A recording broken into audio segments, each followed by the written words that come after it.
formalizohet, mendoj që kjo është maksimumi që ka mujtë me mrit zotri Haradinaj, ka tentuar disa alternativa që të arres akën, mirë po e ka pas shumë vështirë të kalej për te një partije rajonale, nuk po thëmë familjare, po thëmë spaku rajonale, ka pas shumë vështirë. Unë e thash atë që është diskutuar, për shkak të emrave nga familja Haradinaj, edhe figurat fuqishme në akë. Mirë po e respektoj vendimin e këtij në këtë moment, sepse ka marrë që në fillim të mandatit të ri të qeverisë. Dhe besoj që kjo do t'ja lehtësoj punën AKS të pozicionohet më mirë me zgjedhjet të ardhshme, që të organizohet më mirë.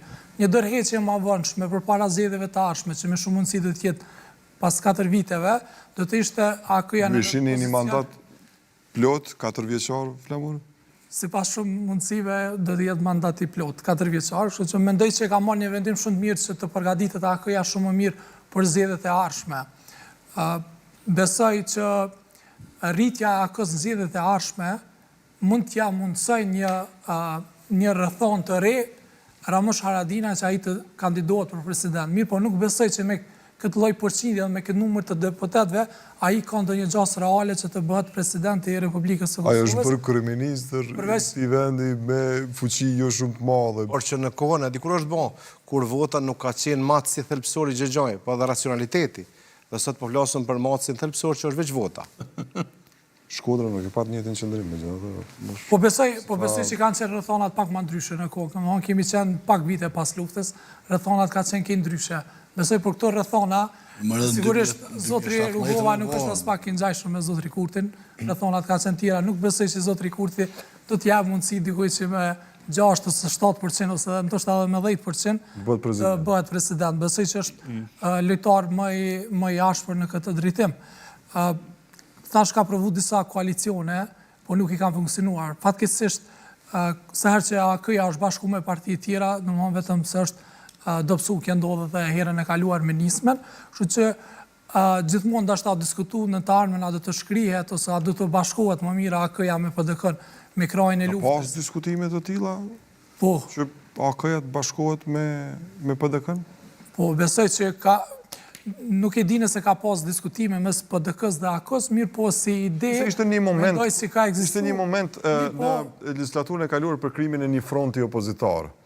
Megjithatë, për shkak të uneve, të gjithë të cilit nuk u arrit të bëhet, se i thanë ti, partia vogël po bën këtë ofertë, edhe u gjetë si arsye pluralizmi, dallimi me subjekteve politike. Një pyetje kam për kolegë. Mendoj që rrethonat mund ta vendosin. Përgjithësi kështu për me hap debatin. Mendoj që rrethonat do ta vendosin këtë. Nëse AK-ja në zgjedhjet e ardhshme rrezikon të jetë pjesë e parlamentit, nuk e ka lënë pragun, ose e ka lënë pragun me shumë zar ashtu siç ka ndodhur herën e fundit, besoj që rrethonat mund ta imponojnë që të shkojë drejt një bashkimi. Thash, është një arsye shumë e fortë që kjo mos ndodh për shkak se sa herë që AK-ja është bashkuar me ndonjë parti tjetër, rezultati nuk ka qenë një sinergji e përbashku njëra tjetra e rrisin, por ka ndodhur kundërta, domethënë janë zvogluar që të dy krahet.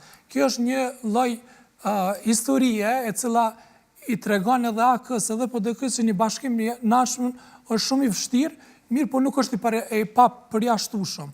Ndërsa sigurisht besoj që është edhe i konsumuar, zotëri Ramush Haradinaj ndihet i konsumuar, ka qenë komandant lufte. Ka energjinë më që si ka qenë komandant që është energjik. Ka qenë komandant lufte, domethënë ka përjetuar mjaft shumë dhimbje, domethënë në brenda familjes së tij gjatë luftës, po pastaj edhe pas luftës me disa raste që i ka ndodhur, i ka më shumë se një dekadë po bëhet që është pjesë e AK-s. Aku mendoj që është momenti i duhur dhe mendoj që ka marrë një vendim shumë duhur që të merr një rol pak më Le ta shohim se do ta menaxhojë AK-ja. Që në një listë antitezë me atë që foli zoti Shkodra. Tani këtu, për sa i përket faktit që zoti Haradinaj gëzon respektin për kualitetin